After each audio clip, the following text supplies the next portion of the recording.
Sylvain, parce que Sylvain a été mis à l'épreuve ce matin. Vous savez, Sylvain, comme technicien, lui, à partir de 8 heures, avant 8h30, il vit la plupart du temps un cauchemar. Parce que nous sommes tous après lui. On veut tous avoir quelque chose, souvent de dernière minute, etc.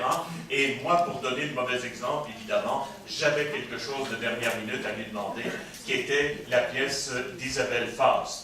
Alors, il a fait preuve de 2 compétences du 21e siècle. Du moins, je pense que ce sont des compétences de toujours.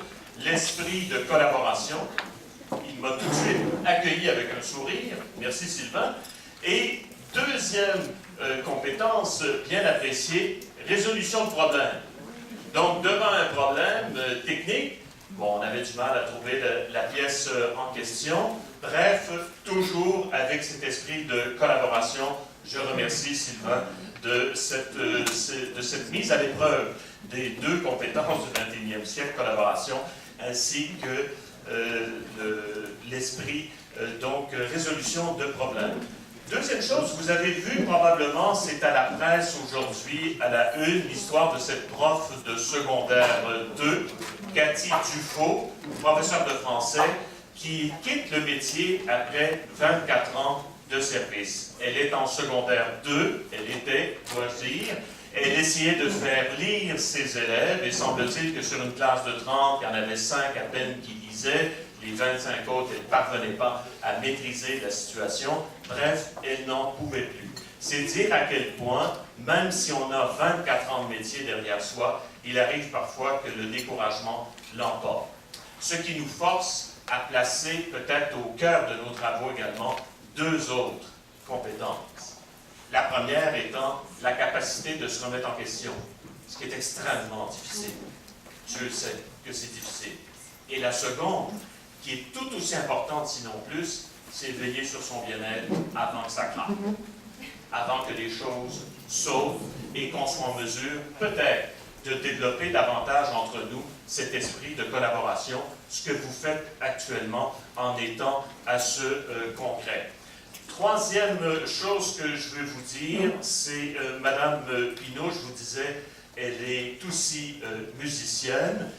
Elle est professeure agréée du laboratoire d'apprentissage et de raisonnement. Moi, j'adore, vous savez, un des grands privilèges de l'âge, c'est de ne plus être capable de lire adéquatement ce qu'on a sous les yeux parce que c'est écrit trop petit. C'est un des grands privilèges de l'âge. Alors donc, je présume que ces raisonnements, on y va avec ça, bon, très bien. C'est à peu près ça. Et du laboratoire montréalais de Facebook, donc sur l'intelligence artificielle. Et je parlais d'Isabelle Faust aussi, la musicienne, parce qu'elle porte un nom quand même qui est symptomatique. Faust, c'est un grand mythe dans l'histoire de l'Occident. C'est le savant qui vend son âme au diable pour obtenir quelque chose. Et vous savez qu'avec Facebook, avec l'intelligence artificielle, plusieurs sont là et remettent en question et se disent, est-ce qu'on est en train de vendre notre âme au diable?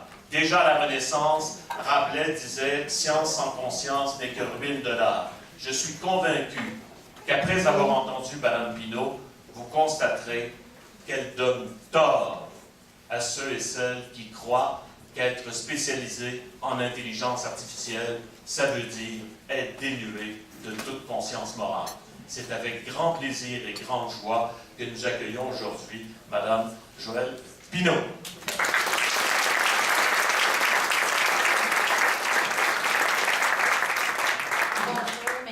L'invitation, ça me fait plaisir d'être avec vous ce matin. Je ne sais pas si je vais détruire les mythes, mais en tout cas, je pense que j'ai 2 missions pour ce matin. Une, c'est de démystifier l'intelligence artificielle, qu'on se parle des vraies affaires, qu'on essaie de comprendre ce qui se passe dans le développement de cette technologie. Puis on s'entend que c'est une technologie qui est appelée à changer beaucoup de choses dans nos sociétés. Donc, de démystifier ça. Et puis, de 2, je suis venue vous demander quelque chose. Alors, on s'en reparlera à la fin, mais de voir comment on peut vraiment travailler dans le continuum, donc la formation de nos étudiants du plus jeune âge jusqu'à la fin de leurs études universitaires, comment on peut s'aligner, travailler ensemble pour essayer de développer les talents qu'on a au Québec et puis de participer à cette belle aventure qui est celle de l'invention de l'intelligence artificielle. Alors, pour commencer rapidement, évidemment, on en entend parler, c'est un petit peu sur toutes les plateformes, là, cette idée que l'intelligence artificielle s'en vient. On parle beaucoup, entre autres, des voitures autonomes qui, paraît-il, seraient à nos portes d'ici quelques années. Le développement de la technologie avance en effet assez rapidement.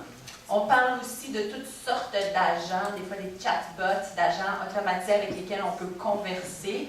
De plus en plus, il y a des machins, Alexa, Siri et autres qui veulent prétendre devenir des compagnons, des membres de notre famille peut-être, avec plus ou moins de succès dans certains cas. Mais il y a beaucoup de techniques d'intelligence artificielle qui se cachent derrière cette technologie. Et puis bien que ça ne soit pas tout à fait au point encore, c'est certain que ça a beaucoup progressé dans les dernières années. Alors, je viens parler un petit peu de ce qui se cache derrière ça, puis aussi vous donner un petit tour d'horizon des autres types de technologies qui sont en train d'être développées, qui sont peut-être un petit peu moins visibles à ce jour. Alors, un petit peu pour cadrer le problème, on parle beaucoup de la révolution de l'intelligence artificielle. Puis une des raisons pour lesquelles on parle de révolution, c'est un petit peu en analogie avec une révolution précédente, la grande révolution industrielle. C'est une période à la fin du 19e siècle pendant laquelle les machines ont pris de plus en plus de place, remplaçant dans plusieurs tâches la forme physique, la force physique et mécanique des humains. Donc, des tâches, entre autres, dans l'agriculture, où est-ce que les humains vraiment étaient dominants, faisaient tout le travail à la main. De plus en plus, se sont associés à des machines, souvent en partenariat avec l'humain, des machines qui, ensemble, travaillaient la terre, travaillaient dans les usines, et ainsi de suite. Donc, à cette époque-là, il y a eu ce changement assez radical. Ce qu'on voit maintenant, puis la raison pour laquelle on appelle ça une révolution, c'est le fait que ce soit les habiletés cognitives et intellectuelles des humains qui sont de plus en plus complémentées par les machines. Et dans certains cas remplacées aussi, comme si on pense à l'idée de la conduite automobile. Donc vraiment qu'on s'associe avec de plus en plus de machines qui sont capables de prendre en charge ces fonctions cognitives-là.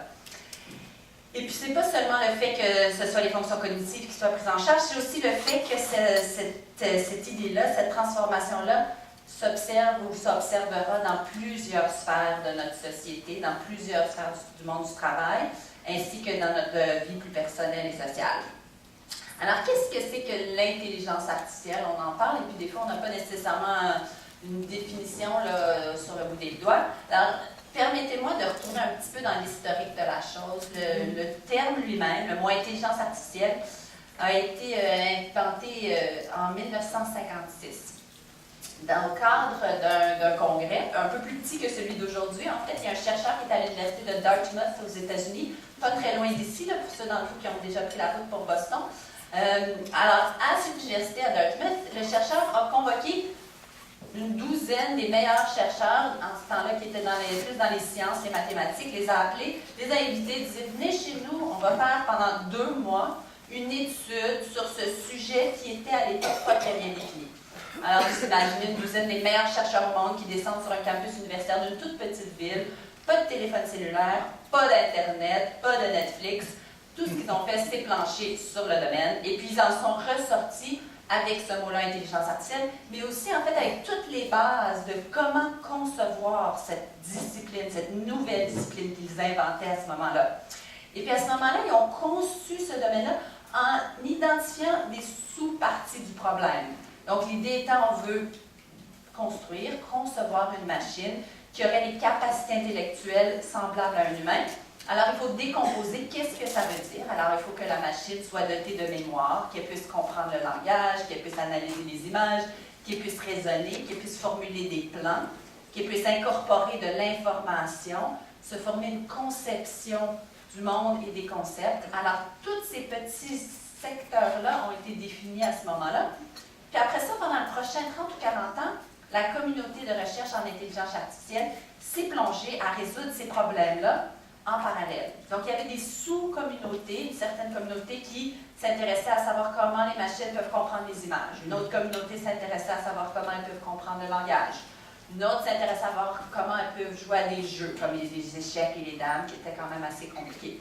Et puis, ça se faisait en parallèle sans nécessairement avoir une intégration.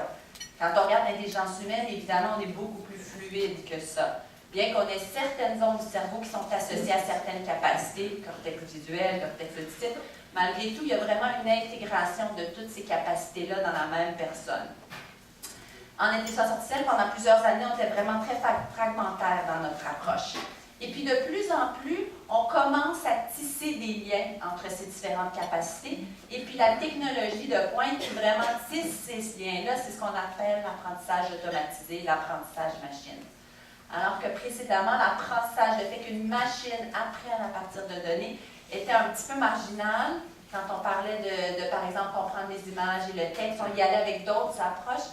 De plus en plus, dans les derniers 5 ans, on a vraiment vu, 5 à 10 ans, je dirais, on a vraiment vu un changement de cap, où est-ce que cette technique-là, puis je vais vous en parler un peu plus, cette technique de l'apprentissage machine devenait une façon principale d'avoir des bons résultats pour que la machine soit capable de traiter des informations complexes. Alors, qu'est-ce que c'est cette idée-là de l'apprentissage machine? En fait, il y a un peu deux phases à notre histoire de l'intelligence artificielle. Il y a une première phase où est-ce que les machines étaient surtout programmées. Donc, les gens écrivaient évidemment du code dans un langage que la machine pouvait comprendre et interpréter. Et puis, ce code-là dictait à la machine, à travers une série d'étapes spécifiées de façon très précise, comment résoudre un problème en particulier. Cette approche est assez propice à certains types de problèmes. Si on pense, par exemple, de construire un programme informatique qui peut jouer aux échecs, c'est assez possible de croire qu'on peut spécifier les règles du jeu d'échecs de façon assez compacte dans un langage que la machine peut comprendre. Puis après ça, la machine peut chercher de façon automatique l'espace de toutes les solutions, toutes les stratégies pour ressortir la stratégie gagnante.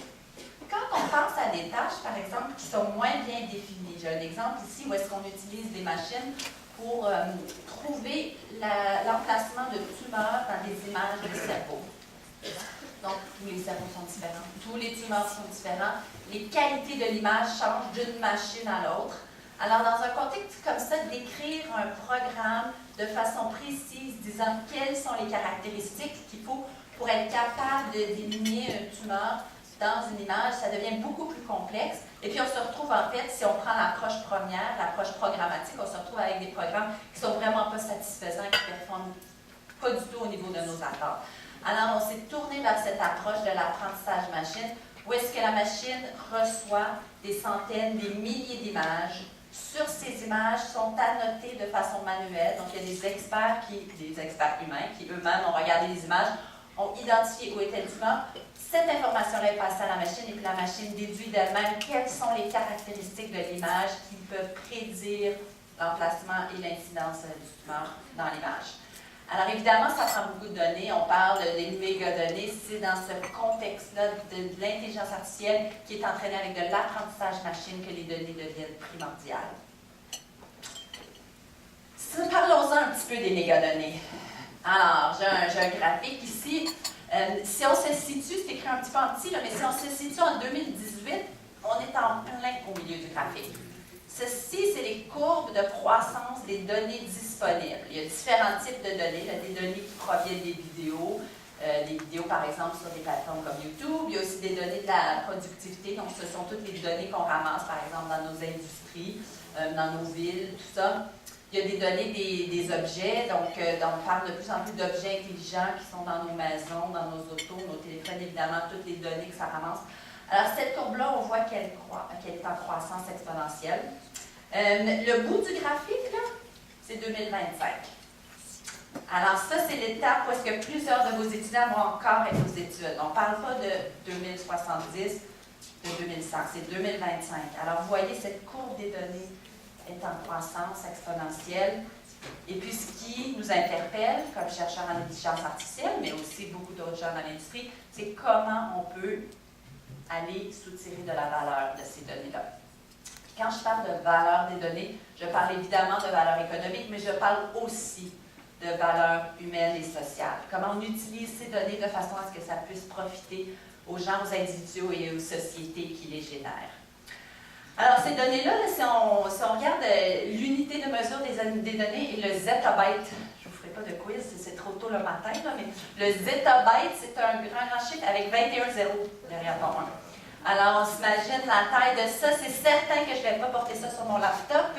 Alors, même l'idée de comment on va stocker ces données-là, comment on va y avoir accès, ça demeure un défi assez important. La technique principale qui est utilisée pour l'apprentissage automatique, en fait, est une technique qu'on appelle l'apprentissage profond. Et puis, on en a beaucoup entendu parler au Canada parce qu'en fait, on est des pionniers de développement de cette technologie-là. Tant les chercheurs à l'Université de Montréal, sous le leadership de Yoshua Bengio, les chercheurs à l'Université de Toronto, sur le leadership de Jeff Hinton, ont été les premiers à pousser le développement de cette technologie-là. Et puis quand j'en parle ici au Québec, ailleurs au Canada, on me demande toujours, mais est-ce que c'est vraiment vrai, qu'on a des leaders là-dedans, on en entend beaucoup parler. Mais je vous assure que quand je me promène à travers le monde, j'étais il y a un mois en Corée, puis il y a quelques semaines en Angleterre et puis en France, puis on me demande la même question. Pourquoi est-ce qu'à Montréal, à Toronto, au Québec, au Canada, on est vraiment des leaders dans ce domaine-là? Et puis c'est en partie grâce au travail de ces chercheurs-là qui depuis plusieurs années sont engagés dans la recherche dans ce domaine-là. C'est aussi, en grande partie, grâce à notre système de financement de recherche universitaire, tant le financement provincial qui nous vient du FQRNT, le financement fédéral qui nous vient du CRSNG, de CIFAR et d'autres organismes. C'est un financement qui, depuis plusieurs années, assure qu'il y a toutes sortes de sphères de sciences, toutes sortes d'idées qui peuvent être financées et poursuivies. Tandis que dans d'autres systèmes comme les États-Unis, où est-ce que les fonds sont beaucoup plus généreux, mais distribués à beaucoup moins d'individus, il faut vraiment seulement faire de la recherche sur des idées à la mode, puis dans certains cas, entre autres sur l'apprentissage profond, c'est une technique qui n'était pas du tout à la mode il y a 15 ans. Et donc, les chercheurs dans d'autres pays ne recevaient aucun financement, tandis qu'au Canada, avec notre système, quand même, qui distribue du financement de façon plus large et à la recherche plus fondamentale, on a pu conserver ces pistes. Et puis maintenant, ça se trouve que c'est la technique qui vraiment domine et puis qui performe vraiment, vraiment bien. Alors, il y a certaines raisons à ce contexte-là. Alors, parce que je suis avec des professeurs, on m'a dit, de sciences et de technologie, on peut plonger un petit peu plus dans le cœur du domaine qu'on le ferait avec d'autres gens. Alors, qu'est-ce que c'est cet apprentissage profond? En fait, ce sont des systèmes de réseaux de neurones. L'idée, c'est de prendre le concept de neurones biologiques qu'on a nous-mêmes dans nos cerveaux et puis d'adapter ça à une machine. Donc, la machine a, dans ce cas-ci, un neurone artificiel. La meilleure façon de concevoir le neurone, c'est peut-être d'y penser comme une petite fonction mathématique ou une simple ligne de code qui est capable d'extraire de l'information, mais toute simple, d'un tout petit montant de données. Chaque neurone va aller chercher une petite information d'un petit montant de données. Et puis, quand on connecte toutes ces neurones ensemble, en fait, on a la capacité d'évaluer une fonction beaucoup plus compliquée. Donc, chaque neurone regarde une petite partie de l'image, analyse une petite partie du texte, mais mise ensemble, cette fonction-là peut être beaucoup plus compliquée et puis retirer de l'information beaucoup plus sophistiquée des données. Alors, le neurone artificiel, évidemment, il faut connecter ces neurones ensemble. Donc, quand on parle d'entraîner un réseau de neurones, on parle d'estimer les paramètres qui connectent tous ces neurones-là. Donc, comment est-ce que l'information va être transmise? Quel neurone par à quel neurone, avec quelle information? Ça, c'est ce qui se passe dans l'entraînement des réseaux de neurones. Et puis, c'est pas si différent de ce qui se passe dans nos cerveaux. C'est-à-dire, quand on apprend, il y a des connexions entre les neurones, puis ces connexions-là sont travaillées à travers, évidemment, des agents neurochimiques, tandis qu'ici, c'est avec nos fonctions mathématiques, nos algorithmes. Mais il y a quand même un beau parallèle entre l'apprentissage humain et puis l'apprentissage dans ces réseaux de neurones-là. Par rapport à d'autres techniques d'intelligence artificielle, ce qui est particulièrement intéressant ici, c'est qu'on peut commencer à connecter de très, très, très gros réseaux de neurones. Et puis quand on parle des systèmes les plus performants qui analysent les images de nos jours, les réseaux de neurones ont dans l'ordre de plusieurs centaines de milliers de neurones. Et puis le nombre de paramètres qui sont estimés, là, les paramètres, c'est comme des variables inconnues. Donc, combien de variables inconnues est-ce qu'on va estimer? Là? On parle de millions de variables inconnues. Donc, évidemment, il faut beaucoup, beaucoup de données pour que ces variables inconnues s'opposent de façon à ce que la fonction qui est calculée prédise ce qui nous intéresse, que ce soit des tumeurs dans les images ou autre chose. Alors, c'est mon bref aperçu. Où est-ce qu'on en est avec la technologie? Écoutez, un petit aperçu sur l'analyse d'images. Alors, ça, c'est un challenge qui a été posé il y a plusieurs années, maintenant presque une décennie, où les chercheurs devaient, avec évidemment les ordinateurs, regarder une image et puis analyser quel était l'objet montré dans l'image.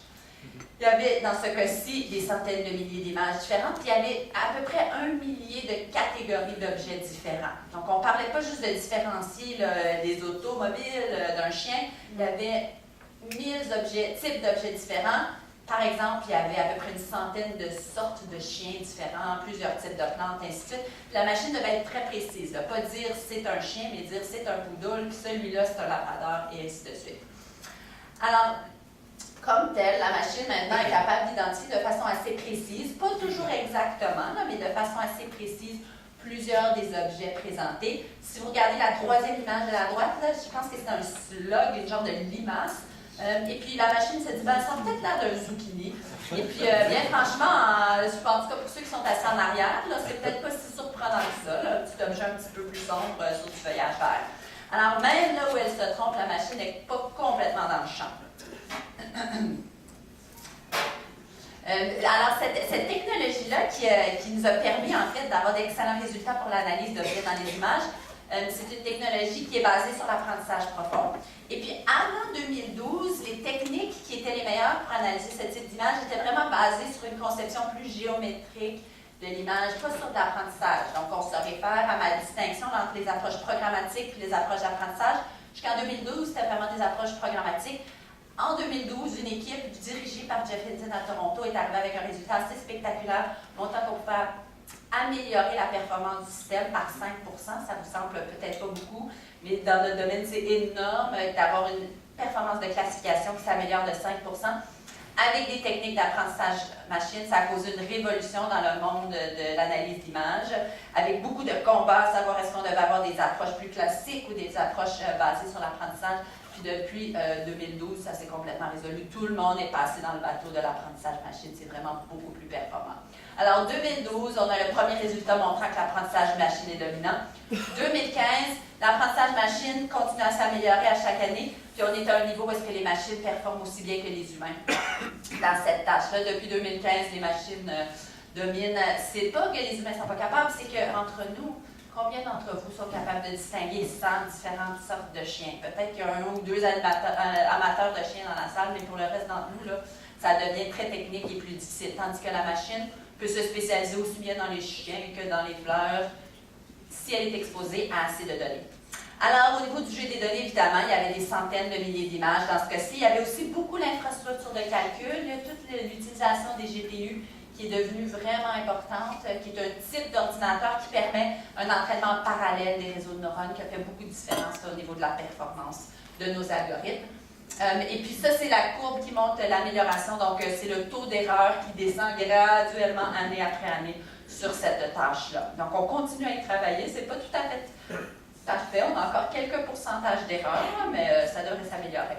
C'est pas juste l'analyse d'image qui a vu le même changement de performance. Quand on parle des systèmes de reconnaissance de la parole, pendant plusieurs années, on était un petit peu sur un plateau, c'est-à-dire que les systèmes ne s'amélioraient pas d'année en année, on essayait toutes sortes de choses, ça ne s'améliorait pas. Puis encore là, autour de 2012, on a commencé à utiliser des techniques d'apprentissage profond, et puis on voit le taux d'erreur qui chute à un niveau où est-ce que maintenant la technologie de reconnaissance vocale est bien meilleure. Certains d'entre vous ont peut-être vu aussi l'amélioration des engins qui traduisent, entre autres, de l'anglais au français, des versa, Google Translate et autres. La performance s'est nettement améliorée dans les derniers, même 2-3 ans, là, puis on voit encore beaucoup d'améliorations à venir là-dedans. De plus en plus, on a aussi des systèmes où est-ce qu'on essaie d'incorporer toutes sortes de données. Donc, dans ce cas-ci, on présente une image et puis la machine doit sortir une description de l'image. Alors, à gauche, la machine nous dit, je crois, là, c'est un peu trop petit pour moi, là, mais 2 pizzas qui sont placées sur un four. Assez réaliste. À droite, on a des jeunes gens qui jouent au frisbee. Je pense que si je demandais dans la salle de nous mettre des descriptions, ça rassemblerait beaucoup là, à ça. Je vous ai dit que des fois, la machine faisait des erreurs. Des fois, elle tombe carrément dans le champ. Alors, à gauche, elle nous dit que c'est un frigo plein de nourriture et de breuvage. J'espère que votre frigo à la maison va l'air de ça. À droite, elle vous dit que c'est un autobus jaune. Ah, ben oui, pas tout à fait. J'aime cet exemple parce que c'est assez révélateur du type d'erreur que font les machines. C'est-à-dire, dans la plupart des cas où est-ce qu'on a un véhicule dans une image, et puis qu'il y a une description de ce véhicule, dans la plupart des cas, il va s'agir d'un autobus jaune, quand il y a une grosse tache jaune puis qu'il y a un véhicule dans l'image. Donc, ça nous dit que les ordinateurs, en fait, répètent beaucoup les patterns qui sont présents dans les données. Si elle a vu 1000 images d'un autobus jaune, mais elle n'a pas vu une auto qui avait l'air exactement de ça, eh bien, elle va vraiment répéter les patterns qui ont été observés dans les images. Donc, on reviendra à ce problème-là un petit peu plus tard. C'est aussi utilisé, on va voir si la vidéo va partir, là, sinon je vais partir naturellement. On a utilisé ces techniques-là aussi en robotique. On n'ira pas longtemps si le son part. Bon, on va sauter là-dessus. C'est un système de fauteuil roulant automatisé qu'on a conçu à l'Université McGill, où est-ce qu'on utilise les mêmes techniques d'apprentissage pour permettre aux fauteuils roulants qui utilisent des caméras de naviguer dans un environnement. Dans ce cas-ci, c'est le centre d'achat Alexis-Lyon, où on a fait plusieurs démonstrations avec notre fauteuil. Puis ça lui permet de comprendre les obstacles dans l'environnement, pas juste les obstacles statiques comme les murs qui sont là jour après jour, mais aussi les gens qui se déplacent. Donc, ceux d'entre vous qui sont de Montréal savent peut-être que la station de métro à Atwater se déverse dans le centre d'achat Alexis-Lyon. Donc, on a des centaines de personnes qui arrivent à toutes les 3-4 minutes. Et puis, le système peut utiliser l'analyse d'images pour éviter les gens qui se propagent dans l'environnement. Alors, il n'y a pas juste l'apprentissage profond là, dans l'apprentissage machine, et il y a aussi plusieurs techniques selon lesquelles nos systèmes sont entraînés à apprendre par eux-mêmes avec des systèmes d'essais-erreurs. Donc, on prend ça beaucoup, l'apprentissage par renforcement, parce que le système essaie toutes sortes de stratégies, observe qu'est-ce qui marche moins bien, et puis à partir de ça, adapte son comportement. C'est une technique qui a été utilisée récemment. On a eu des nouvelles assez spectaculaires il y a 2 ans, d'un système qui était capable de jouer au jeu de Go, un vieux jeu chinois un peu semblable aux dames, aux échecs, mais beaucoup plus complexe parce que le niveau de stratégie est beaucoup plus large. Alors, une équipe de Google DeepMind qui a développé ce système-là puis qui a démontré la capacité de battre plusieurs humains à ce jeu-là. C'était particulièrement spectaculaire parce que plusieurs chercheurs pensaient qu'on était encore à une dizaine d'années d'être capable d'arriver à ce résultat-là. Ils ont publié les résultats de leur étude dans le journal Nature, un des plus prestigieux en sciences. Et puis j'ai souligné là, votre intérêt, c'est tous des étudiants qui ont été formés au Canada, soit à Montréal, à Toronto ou à Edmonton, qui après sont partis dans les laboratoires de DeepMind à Londres, où est-ce qu'ils ont participé au développement de ce système-là. Mais évidemment, l'intelligence artificielle, ce n'est pas seulement pour construire des robots, c'est pas seulement pour jouer à des jeux. Il y a toutes sortes de possibilités intéressantes, notamment au niveau de la médecine, où est-ce qu'on peut concevoir, entre autres, comment améliorer les stratégies de traitement en utilisant des techniques d'intelligence artificielle. J'ai parlé un petit peu de l'analyse d'images qu'on utilise pour trouver des tumeurs dans des images, mais il y a plusieurs autres cas. On a fait un projet à l'Université McGill entre notre laboratoire de recherche et puis les gens de l'Institut neurologique de Montréal qui s'intéressent beaucoup à la maladie de l'épilepsie, à savoir comment on peut aider les gens qui souffrent de cette maladie-là. Il y a une nouvelle technique qui s'appelle la neurostimulation, qui est assez efficace. C'est une technique où est-ce qu'il y a un petit engin qui est implanté, et puis avec des électrodes qui sont reliées au cerveau, les électrodes peuvent en temps réel stimuler le cerveau, en fait une stimulation électrique du cerveau, qui permet de perturber le système de neurones de façon à l'empêcher d'avoir une crise d'épilepsie. C'est un système qui est entre autres en mode de test à l'hôpital Sainte-Justine, qui font certains essais cliniques présentement. C'est assez efficace. La plupart des systèmes qui sont étudiés présentement ne sont pas vraiment intelligents. C'est-à-dire que la stratégie de stimulation est une stratégie périodique. Donc, à une fréquence fixe, la stimulation est appliquée, un petit peu comme un pacemaker. Puis alors que la fréquence fixe, ça marche pour le cœur, pour le cerveau, ça marche un petit peu moins bien parce que ça fluctue beaucoup à travers le temps, la prévalence des crises d'épilepsie. Donc, nous, ce qu'on a développé, évidemment, en collaboration avec nos collègues cliniques, c'est la possibilité d'avoir un autre électrode qui enregistre en temps réel l'activité du cerveau à travers un système électroencéphalogramme. Ce signal-là est analysé avec des méthodes d'apprentissage par renforcement. Et puis, en temps réel, on décide si c'est le temps de stimuler, s'il faut augmenter ou réduire la fréquence de la stimulation en fonction de ce qui se passe dans le cerveau en temps réel. Cette technologie-là n'est pas celle qui est présentement à l'essai à Sainte-Justine et à d'autres hôpitaux. C'est une technologie qu'on a testée présentement sur un modèle animal de l'épilepsie. Donc, on a utilisé des rocs qui sont des sujets sur lesquels on arrive avec notre laptop, puis on branche l'électrode qui enregistre les données en temps réel, puis l'électrode qui fait la simulation. Et puis, on essaie de voir si avec l'apprentissage, on peut améliorer notre habileté de réduire l'incidence des crises d'épilepsie. Et puis aussi, réduire le montant de stimulation, parce que ça nous permet d'avoir une vie plus longue pour les batteries. Alors, il y a toutes sortes de beaux projets comme ça qui sont en cours, je dirais, entre autres à l'Université McGill, mais ailleurs aussi, on a des douzaines de projets en collaboration avec des chercheurs en intelligence artificielle et des chercheurs en médecine qui essaient de voir comment on peut incorporer les nouvelles technologies du côté de l'informatique pour améliorer notre capacité à traiter des patients. On fait aussi des travaux liés au cancer, liés aux troubles du sommeil, le diabète, les maladies du cœur. Il y a énormément de potentiel dans ces domaines-là. Laissez-moi vous parler un petit peu du type de technologie qui s'en vient, qui ne sont pas encore appliquées, là, mais qui s'en vient un petit peu à l'horizon. Entre autres, il y a énormément d'activités en recherche sur la génération de contenu. Donc, c'est-à-dire d'avoir des algorithmes qui ne sont pas seulement capables d'analyser l'image et puis de dire quel objet est dans l'image, mais qui sont capables de produire des images complètement nouvelles. Alors, à l'écran ici, les images de gauche sont des images d'entraînement, des images réelles qui ont été prises par des caméras. À droite, ce sont des images qui sont complètement synthétiques. Donc, ces images-là n'ont jamais été prises par une caméra. Le système a appris à travers l'analyse de plusieurs images comment générer des nouveaux objets. Ça devient assez intéressant. Dans ce cas-ci, il y a deux images aussi générées. En les regardant, on a l'impression que c'est des photos qu'on pourrait voir là, sur un magazine en passant à l'épicerie. Mais non, ces deux images-là sont complètement synthétiques. Il n'y a personne à travers le monde qui a l'air exactement de ça. Évidemment, le système est entraîné sur plusieurs images. Alors, c'est juste pour vous donner un petit goût d'où on en est au niveau de la technologie. Je dirais que ces techniques de génération d'images ont vraiment vu beaucoup de progrès dans les derniers 12 mois. Ce résultat-là date de novembre dernier. En parallèle, il y a beaucoup d'efforts aussi à générer du son, du texte de façon assez crédible, des voix synthétiques qui deviennent de plus en plus crédibles avec le temps, de générer éventuellement de la musique et toutes sortes d'autres choses assez créatives. Une chose qu'on n'a pas vue encore, mais qui s'en vient dans les prochaines années, c'est parce qu'on est capable de générer des images, parce qu'on est capable de générer du son, c'est la génération de vidéos complètement synthétiques. Donc, si on pense qu'on a de la misère maintenant à distinguer les informations qui sont vraies des informations qui sont fausses, ça va être un défi considérable pour nos sociétés. Puis autant le chercheur en moi est assez épaté par le progrès de la technologie, autant la citoyenne en moi trouve que ça soulève beaucoup de questions sur lesquelles il va falloir réfléchir avec les années. Parce qu'on me demande souvent qu'est-ce que la machine n'est pas capable de faire, et puis on me cite souvent en exemple la créativité comme étant une propriété humaine. On pourra s'en reparler si vous voulez pendant la période des questions. Mais je vous propose quelques images.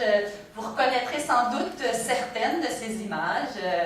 Van Gogh, qu'on voit ici à l'écran. Les versions d'en bas sont les peintures de Van Gogh réimaginées par un système d'intelligence artificielle qui a incorporé toutes sortes d'éléments farfelus aux images, puis que je crois font preuve d'une certaine créativité. Alors, toutes sortes de choses intéressantes. Évidemment, on parle de technologie, il faut aussi beaucoup parler et réfléchir aux enjeux éthiques, sociaux que cette technologie-là soulève, à savoir comment on s'assure que la technologie est développée dans un cadre éthique et légal qui est respectueux des valeurs de notre société. Et puis, il y a beaucoup de travail à faire avec ça qui dépasse largement les frontières de ce que les ingénieurs et puis les chercheurs font. Donc, ça appelle vraiment une collaboration, une multidisciplinarité avec tous les autres secteurs pour qu'on s'enligne de façon réussie avec le déploiement de cette technologie-là. Il y a toutes sortes de questions. J'ai parlé de la génération de vidéos, toutes sortes de questions aussi par rapport à comment on s'assure que les algorithmes sont déployés de façon équitable, que les décisions qui sont prises le sont de façon équitable.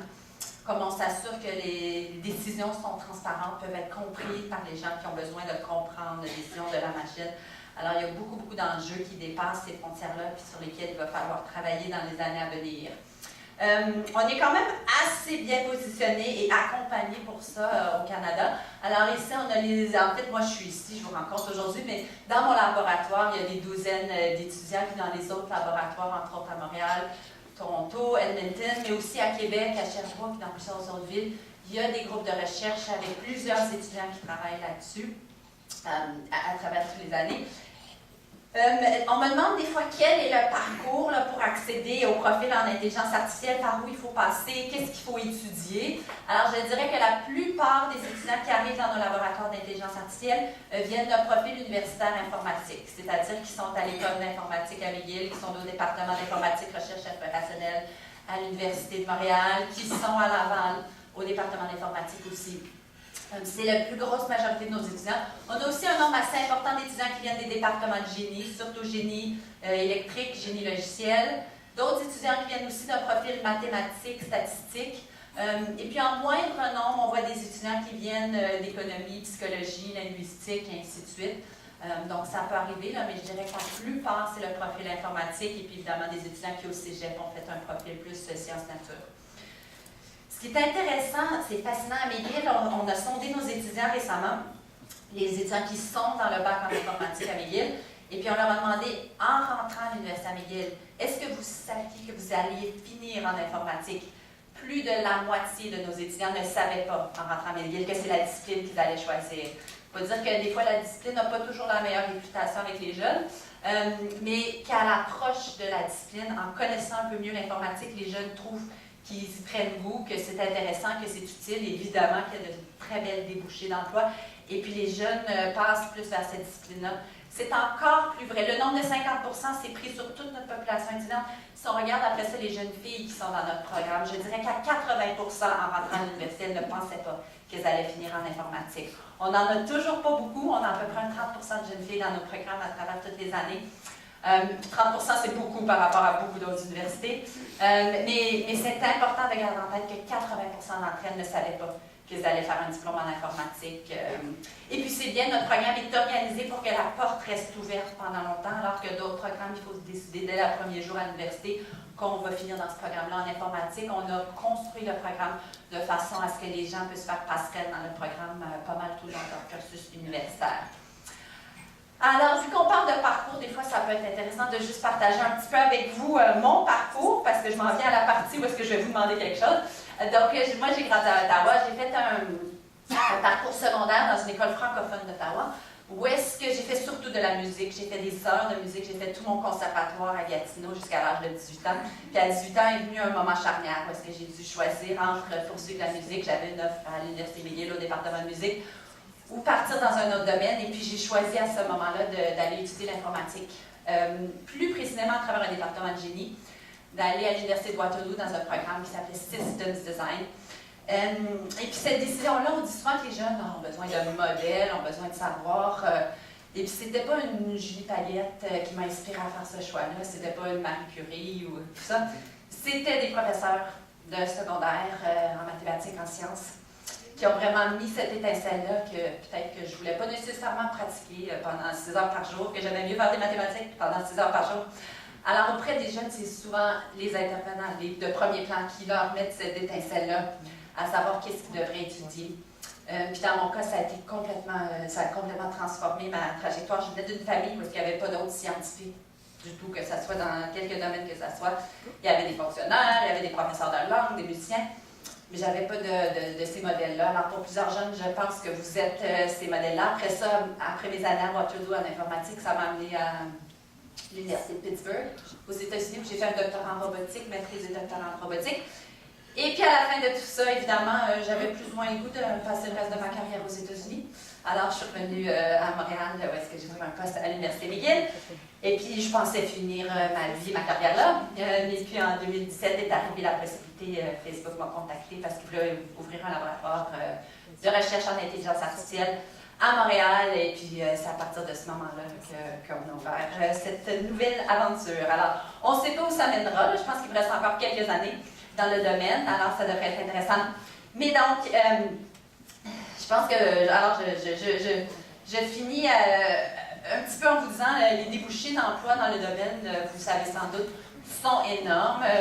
Les qualités d'emploi, la diversité de choses qu'on peut faire est incroyable. Alors, j'en viens à la partie où je vous demande quelque chose à vous, c'est-à-dire d'ouvrir ces portes-là, ces fenêtres à vos étudiants.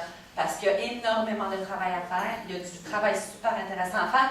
Puis ça, c'est les compagnies qui font du travail vraiment plus technique, mais en fait, dans les années à venir, on va avoir besoin d'intelligence artificielle dans tous les domaines. Donc, les étudiants qui ont peut-être l'impression qu'ils s'intéressent beaucoup plus au domaine de la santé, domaine du service, les affaires, puis tout ça, ils vont avoir besoin de ce type de formation-là aussi. Je vous demanderai de faire particulièrement attention à tous ces étudiants-là qu'on n'imagine pas comme étant des développeurs de l'intelligence artificielle. C'est certain que quand je vais à Californie rencontrer mes collègues de Facebook, puis je regarde, il y a des milliers de gens, puis la plupart d'entre eux, ce sont des hommes assez jeunes, de race blanche ou de descendance asiatique. Mais je vous demanderai de regarder au-delà de ça, de regarder dans vos classes, puis voir toutes les jeunes filles qui ont un intérêt en mathématiques, en sciences, puis peut-être vous auriez tendance à les encourager vers la psychologie, la biologie, mais de leur ouvrir aussi des fenêtres sur l'informatique, sur le génie. Il y en a sans doute d'entre vous qui enseignent dans des milieux ruraux, où est-ce que les jeunes aussi ont peut-être pas l'idée de se projeter dans le milieu de l'informatique, dans l'intelligence artificielle. D'autres d'entre vous travaillent sans doute dans des milieux défavorisés, où est-ce que l'accès à plusieurs des techniques semble plus difficile. Dans mon cas, je n'ai pas commencé à programmer avant d'arriver à l'université. Donc, encore là, d'aller chercher ces jeunes-là, des milieux ruraux, des milieux défavorisés, des nouveaux arrivants. Ça me tient beaucoup à cœur parce que, de un, je trouve que tous ces gens-là devraient avoir accès aux magnifiques opportunités du domaine. Mais de deux, et c'est la raison la plus importante en fait, c'est parce que l'intelligence artificielle va chambouler tous ces domaines-là qu'on voit là. Et puis, si on laisse à un nombre assez restreint de personnes de développer ces techniques-là, on ne réussira pas tout le potentiel de cette technologie-là. Et puis j'adore mes collègues, les hommes avec qui je travaille, puis tout ça, qui sont fantastiques, qui sont brillants, mais on a besoin de tous les points de vue pour réussir cette révolution-là. Et puis je pense que ça commence beaucoup par vous. Alors, ça m'amène à la fin de la présentation. Merci beaucoup.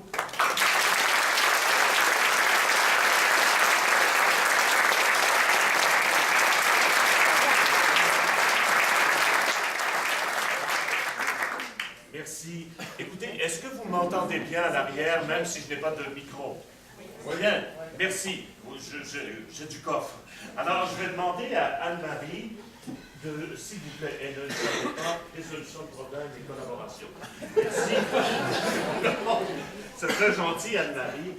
Juste d'utiliser le microphone. Et pour vos interventions, je vous prierai d'utiliser le microphone parce que vous allez voir qu'à ce régime-là, j'ai beau avoir une voix de stentor, il en demeure pas moins que ça prend quand même de la voix, surtout quand on est à l'arrière.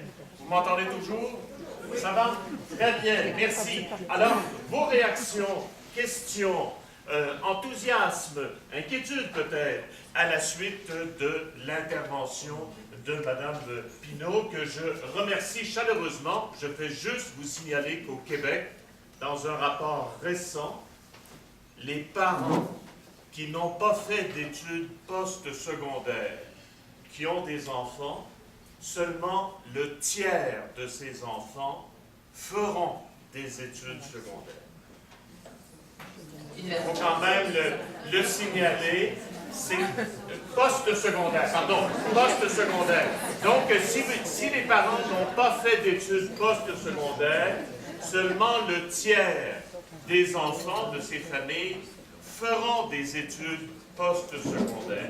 Alors, quand on parle de chercheurs et de citoyennes, là, il me semble qu'on a des préoccupations de citoyens et de citoyennes. Est-ce que c'est parce qu'ils n'ont pas le même cerveau que les autres?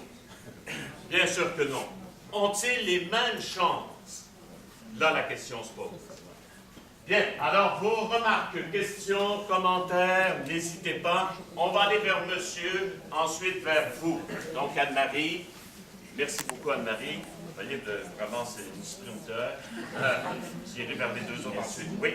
Oui, moi, je donne ce commentaire. Premièrement, merci pour votre présentation, c'était très intéressant.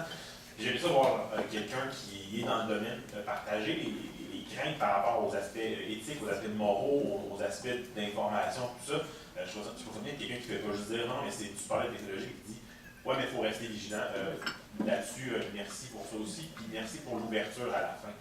Je suis un gars qui a passé en enseignement par un petit bout à Polytechnique, en informatique d'ailleurs, puis effectivement, c'est un domaine qui, pour peu importe la raison, qu'on retrouve une concentration d'une certaine strate de la population. Puis oui, il faut penser à toutes ces autres personnes-là. Il faut penser aux gens qui ont justement un intérêt peut-être pour la santé, puis qui aiment beaucoup les mathématiques, de dire, mais peut-être qu'il y a quelque chose dans ce domaine-là, justement, parce que tu pourrais aller travailler la statistique avec. Je trouve que c'est une belle ouverture, puis c'est intéressant d'ouvrir les yeux aux gens qui sont avec les jeunes sur ces aspects-là, pour peut-être dire aux jeunes, regarde, tu as deux passions que tu penses qui ne peuvent pas être conciliées, ben, regardons les domaines de pointe, il y a peut-être quelque chose pour toi là-dedans. Là-dessus, je disais merci aussi. Merci. Merci. Et le bel hommage qu'elle vous a rendu à tous et à toutes. Je pense qu'on oublie parfois dans notre métier à quel point on sème quelque chose. Allez-y. Donc, bonjour, j'enseigne justement. On a une option informatique dans une école. Puis justement, lorsque vous ameniez les deux niveaux de la programmation et le niveau de deep learning, est-ce qu'au secondaire, quand on parle de développement des compétences et des connaissances, est-ce que ça vaut encore la peine de commencer à faire de la programmation avec les élèves qui acquièrent un vocabulaire, ou on devrait commencer à essayer de trouver une façon, dès lors de commencer, ou peut-être une façon de trouver, de comprendre le vocabulaire du deuxième? Je crois que la programmation est un incontournable parce que c'est le langage de la machine. Alors, si on arrive dans un nouveau domaine, évidemment, il faut posséder un peu le langage de la machine. Ce qui est intéressant, c'est que le niveau d'entrée, le type de langage évolue. Donc, alors qu'il y a 20 ans, on apprenait le Fortran aux étudiants, puis 10 ans avant, c'était peut-être Assembly là-bas. Alors, maintenant, on est rendu dans du langage plus évolué. Là, vous êtes peut-être dans Python ou des trucs comme ça, qui sont quand même un niveau d'interprétation un peu plus élevé. Et puis, éventuellement, ça va continuer à devenir. Donc, c'est des concepts de plus en plus compliqués, puis on est de plus en plus loin du langage fondamental de la machine, qui, elle, comprend juste les bits, les 1 et les 0. Alors, je pense qu'il faut toujours, oui, comprendre un langage, faire de la programmation. Moi, avec les plus jeunes, il y en a qui font de la programmation de type Scratch, qui est vraiment un drag and drop, là, un langage assez facile. Il n'y a pas besoin de se remémorer la syntaxe. Mais il y a toujours lieu de faire de la programmation parce que ça nous donne accès à ce langage de la machine. Ceci dit, de plus en plus, c'est possible que cette programmation-là passe par exemple, l'analyse de jeux de données, de donner la possibilité d'explorer l'apprentissage machine, mais pour faire l'apprentissage machine, il faut être capable de programmer. Donc, je dirais, une fois qu'on tombe dans l'IA, c'est correct d'y aller directement avec l'apprentissage plutôt que les approches classiques, mais pour avoir accès à ça, avant ça, il faut quand même de la programmation. Merci. Alors, il y avait deux autres interventions. Il y a monsieur derrière Anne-Marie. Est-ce que tu as vu? Juste monsieur. Madame. C'est madame derrière. Pardon. Madame. D'abord, merci d'être là pour ça. Une chance de vous avoir ce matin. C'était vraiment intéressant. J'aime beaucoup voir un peu ce qui se cache derrière comment une machine fait pour, quand on parle de nos cellulaires, Google ou la traduction de notre langage, que ça a évolué, que depuis 2012-2015 que ça a évolué, le pourcentage d'erreurs, ça c'est des choses que je ne connaissais pas. J'ai bien aimé voir vers quoi on s'en va, puis que oui, l'éthique sera toujours là aussi. En tout cas, je trouve ça super intéressant. Moi, je fais de la programmation avec les robots NXT, entre autres, depuis 6 ans dans mon école. Donc, les garçons, principalement, sont très intéressés par le sujet. Il y a toujours à peu près juste une fille sur 12 qui va suivre ce genre de cours-là. Mais on voit que ça intéresse quand même les gens, ce type de cours-là. Moi, maintenant, j'aimerais savoir votre présentation PowerPoint, ça va être disponible sur peut-être le site de la STQ, parce que ça m'aiderait peut-être à diffuser un peu votre information vers mon équipe d'école. Je peux partager une version PDF à travers les organisateurs. Okay, oui. Oui. Merci beaucoup. Pas de problème. Merci beaucoup de cette demande. C'est très apprécié. Oui. Merci. Merci beaucoup, Mme Pinault, d'avoir accepté. Oui, madame. Bonjour. Dans le questionnement, merci encore pour la présentation. Dans le questionnement, vous parlez d'éthique. Les avenues pour la programmation, puis dans le domaine de la santé, c'est très bien. Est-ce que, au même rythme, se fait le travail qui va du côté éthique de la chose? Est-ce que vos collègues dans les universités travaillent de façon aussi assidue pour être capable de ne pas être à l'arrière de ce qui va si vite, ce qui va si rapidement? Je dirais que c'est un souci. Et puis, il y a vraiment eu une prise de conscience par rapport à ça là, dans la dernière année. Montréal et puis le Québec est en train de mettre en place beaucoup de choses pour qu'on puisse bien appuyer ce pilier-là du domaine. On a eu plusieurs rencontres dans les derniers mois d'un groupe de chercheurs de tous les domaines. Donc, les gens en droit, en éthique, évidemment, génie, intelligence artificielle, on s'est tous mis ensemble. Il y a une déclaration de Montréal qui s'en vient. J'ai eu l'ébauche, la dernière ébauche, là, il y a quelques jours seulement, c'est pas encore public, mais ça devrait s'en venir, qui met en place plusieurs principes qui doivent diriger le développement et le déploiement de la technologie. Donc, ça s'en vient, c'est fait ici, même au Québec. Je dirais qu'un des défis qu'on a, c'est vraiment juste même de converser entre les gens qui viennent du milieu technique et les gens qui viennent de l'éthique et du droit. On a un fossé, même au niveau du langage, même au niveau de qu'est-ce que les machines peuvent faire. Donc, les avocats écrivent les choses d'une certaine façon, puis on dit non, c'est vraiment pas comme ça que la machine marche. Ça, oui, on peut dire, ça, non. Donc, une chose dont j'ai parlé un petit peu moins, là, mais c'est vraiment que c'est pas juste les gens qui veulent suivre une trajectoire en informatique qui devraient avoir accès au langage de la machine et puis une conception au moins générale. De plus en plus, je sais qu'on parle de l'éducation citoyenne, on parle de l'éducation aux finances des jeunes. Moi, je trouve qu'on devrait rendre, en tout cas, un peu d'éducation en informatique obligatoire au secondaire et surtout à l'université. Je ne peux pas croire que McGill gradue encore des étudiants en 2018 qui n'ont pas fait au moins un cours d'informatique, même s'ils s'en vont en médecine puis en droit. Là, on veut les préparer pour le prochain 30 ans. C'est sûr qu'ils vont en avoir besoin de comprendre le langage de ces machines-là, mais en tout cas, je n'ai pas encore gagné cette bataille. Je travaille là-dessus. Dites-moi, Mme Pinault, justement sur cette question, qu'est-ce que vous pensez? Il y a de plus en plus de serments qui circulent sur le net. Oui. Par exemple, en Europe, le serment d'Hippocrate pour data scientist. Oui. Donc, en tant que professionnel amené à collecter, stocker, traiter, modéliser, analyser les données, etc., je suis conscient de l'impact que peut. Et le serment Alberton-Turing, qui, oui. dans la même veine, Oui. dit, en tant que data scientist, je m'engage à ce que le traitement des données, etc., ne nuise pas à l'avenir de l'humanité. Que pensez-vous de ces serments en tant que tel? J'aime beaucoup l'esprit qui est derrière les serments. Chaque serment comme tel, on peut être d'accord ou non avec certaines petites parties, mais je trouve très important que les gens réfléchissent à ces questions-là, que les gens réfléchissent à la portée de la technologie qu'ils sont en train de développer. Donc, tout ce qui mène à l'ébauche d'un serment, je trouve que c'est très important et qu'il faut continuer dans cette direction-là. Après ça, je ne peux pas dire que j'en ai vu un qui m'apparaissait comme étant celui qu'il faut garder, là, nécessairement, mais c'est plus d'avoir cette réflexion-là puis cet engagement-là à penser beaucoup plus large que juste la technologie qui est important. Très bien, merci. Un peu, oui. Alors, de ce côté, monsieur, puis ensuite, on va vers vous. On va, Anne-Marie, ensuite aller de l'autre côté.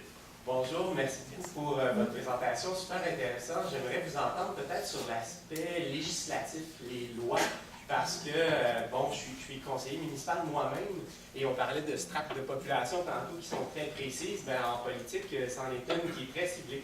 Et mes collègues sont tous plus âgés que moi, et tous des hommes blancs aussi. Et c'est malheureusement le constat qu'on voit un peu partout en politique.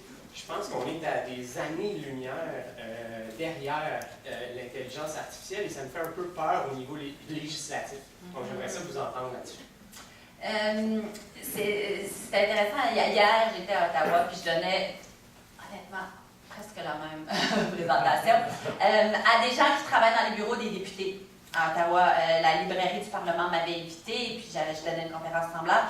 Et puis je suis allée parce que je trouve que c'est important d'avoir ce dialogue-là avec nos élus, d'établir ça. Je dirais que autant au niveau du gouvernement fédéral que du gouvernement provincial, il y a beaucoup d'intérêt et puis il y a beaucoup de dialogue entre les chercheurs, entre les élus. On a moins travaillé avec le nouveau gouvernement provincial. On verra comment ça s'aligne. Mais une des raisons pour laquelle il y a beaucoup de dialogue, c'est que les deux gouvernements, le fédéral et le provincial précédent, avaient décidé de faire de l'intelligence artificielle un atout majeur de leur politique économique. Donc, quand ils décident de miser là-dessus au niveau économique, ça devient important. Puis là, ils s'intéressent à ça sur toutes sortes d'autres dimensions. Donc, on a quand même un excellent dialogue avec eux, à savoir après, est-ce que tout le monde comprend tous les détails de la technologie, évidemment non. Là, on est en conversation, puis moi, je ne connais pas beaucoup du tout la sphère politique, comment ils mettent en place les diverses politiques. Là. Entre autres, on a eu des conversations par rapport au monde de l'emploi, comment on aide les gens à se requalifier avec l'évolution des technologies, puis tout ça. Puis il faut mettre en place certaines politiques d'accompagnement des travailleurs. Mais moi, je connais moins le monde politique, eux connaissent moins le monde de l'informatique. Donc, on se parle, puis on essaie de voir comment on va travailler ensemble. 2 dernières interventions, monsieur et madame ensuite. D'abord, bravo, c'est une bonne façon, en parlant à 300 profs, de rejoindre 30 000 élèves. Super! Ensuite, je me demandais, est-ce qu'il existe déjà quelque chose qu'on peut utiliser en classe, par exemple un programme dans lequel on peut mettre des données au fil des semaines, que les élèves voient la progression? Oui, il y a toutes sortes de programmes. Moi, j'aime, pour les élèves primaires, secondaires, moi, j'aime beaucoup commencer par Scratch parce que ça donne vraiment une idée des concepts de comment faire de la résolution de problèmes sans avoir la lourdeur d'apprendre tout le langage puis la syntaxe. Donc, les concepts de base, que ce soit des variables, des loops, des conditionnels, des fonctions, tout ça sont là déjà dans Scratch. Puis après ça, Python est d'habitude le langage qui est le plus utilisé. Et puis une fois qu'on a accès à Python, c'est plus facile de faire des choses avec des jeux de données. Il y a toutes sortes de jeux de données publics, on n'en a pas beaucoup parlé, là, mais des jeux de données de classification d'images. Tous les résultats que j'ai présentés, c'est avec des jeux de données publics. N'importe qui a accès à ces jeux de données-là. Ce pas des jeux de données privés. Il y a aussi énormément, ça c'est plus peut-être le niveau CETEP Université, il y a énormément de code qui est disponible en version open source. Tout ce qu'on fait dans une université est partagé de façon ouverte. Aussitôt qu'on publie les résultats dans une conférence, un journal, on partage le code. Puis je vous dirais même tout le code qui est développé dans mon laboratoire Facebook à Montréal, tout le code, on publie les résultats et on partage le code de façon ouverte, donc tout le monde y a accès. C'est un petit peu moins accessible peut-être pour les étudiants primaires secondaires, mais il y a des jeux de données assez simples, des images, puis commencer à programmer comment on peut reconnaître des chiens, des chats, des trucs comme ça. Par la fin du secondaire, ça devient accessible. Bien, merci. Il y a madame ici. Bonjour. Je vais vous donner 2 questions que les élèves nous posent continuellement. Okay. Est-ce que ça compte? Et ça sert à quoi? Oui. Et je regarde votre présentation, et là, l'utilité de l'être humain, je trouve qu'il commence à diminuer. Moi, je suis en adaptation scolaire en plus, alors j'ai des jeunes qui ont des difficultés d'apprentissage, qui ont des difficultés à s'autogérer. Ça me fait peur. À quoi tu vas servir, toi qui as de la misère à écrire une phrase en français? J'aimerais ça que vous... Auriez-vous des pistes, des perspectives à nous donner qui pourraient nous aider à ceux qui voient vraiment l'utilité à l'école? J'enseigne à l'université depuis plusieurs années, et puis j'ai les mêmes questions encore à l'université, ça ne change pas. Ça reste que ça compte. Puis là, je sais même, écoute, ils sont au doctorat, puis ils me demandent est-ce que ça compte. Je suis comme, comment là? Tu veux faire de la recherche, tu es ici parce que tu adores la science, puis tu as la curiosité dans le cœur. Mais est-ce que ça compte, on s'en sort pas. Donc, celle-là. Mais en fait, la question de fond, c'est où est-ce qu'on s'en va, puis à quoi ça va servir d'étudier tout ça quand les machines vont tout faire pour moi. J'ai pas la réponse. Ce que j'ai, c'est une analogie. Entre autres par rapport à la révolution industrielle, parce qu'on s'est posé exactement la même question à ce moment-là. On s'est dit, waouh, les machines vont labourer mon champ, puis les machines vont faire marcher ma manufacture, qu'est-ce que je vais faire de mon temps? Puis si on regarde les statistiques entre l'année 1900 et l'année 2000, en 1900, 40% des Américains travaillaient dans l'agriculture, 40%. 100 ans plus tard, c'était 4%. Donc, ce 36%-là, où est-ce qu'ils sont partis? Ils sont pas au chômage. Ce qu'on sait, c'est que le taux de chômage a chuté pendant ce siècle. Et puis, il y a eu l'arrivée massive des femmes sur le marché du travail.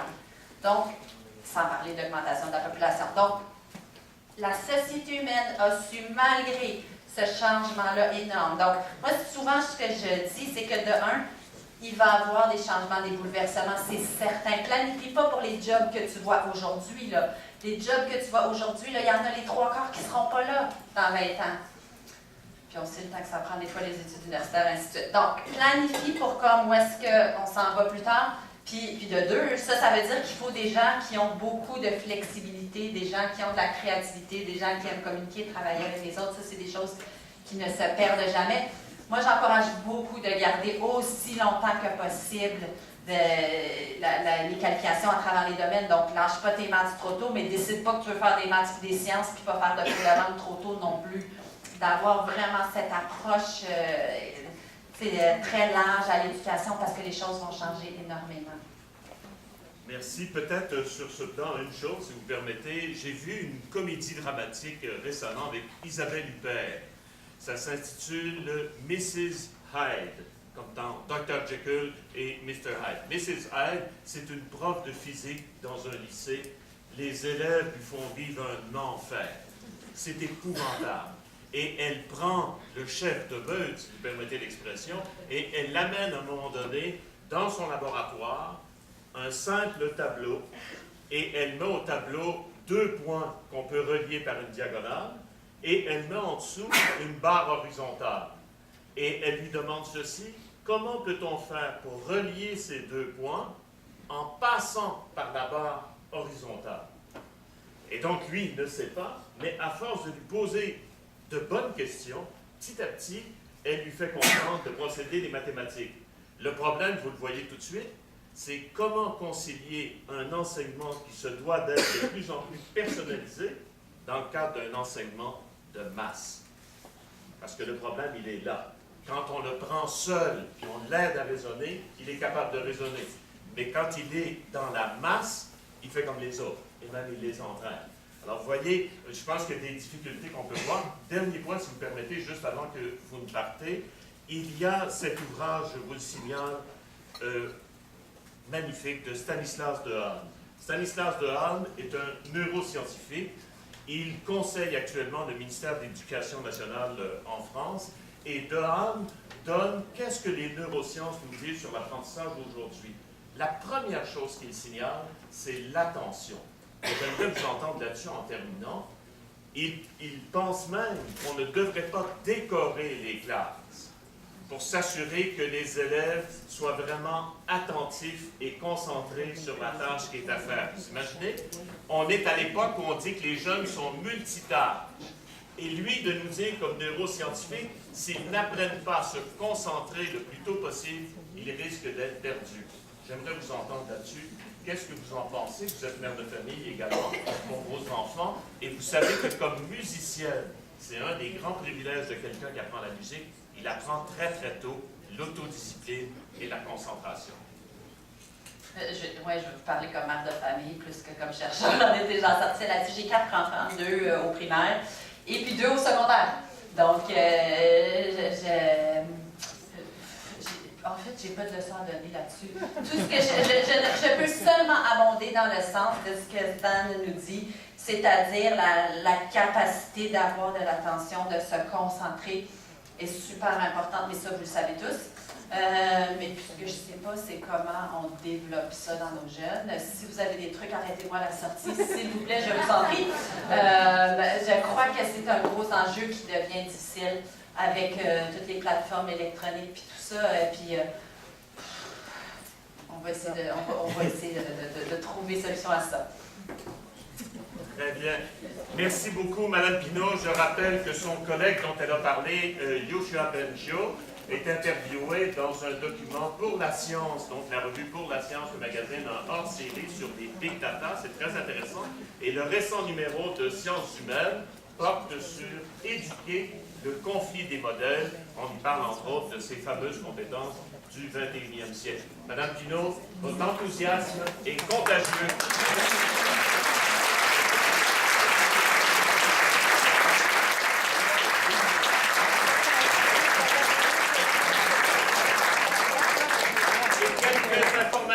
À vous donner. D'abord, on a un cadeau à remettre à Mme Pinault.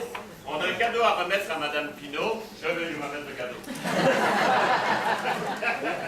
Mme Pinault, voici, ce sont les produits de la région. Merci beaucoup. Merci. Merci. Ensuite, je vous rappelle que Mme Pinault, si vous voulez bien, quels sont les porteurs de pancartes pour les manifestations? Vous savez, il y a des porteurs de pancartes qui vont indiquer où prendre les bus et... Bon, vous n'êtes pas dans la salle? Vous avez des pancartes indiquant où se diriger pour les activités. OK.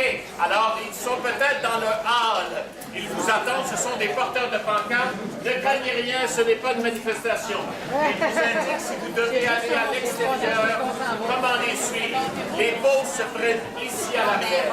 Eh bien, on va sûrement s'en croiser. Là, il y a jusque là.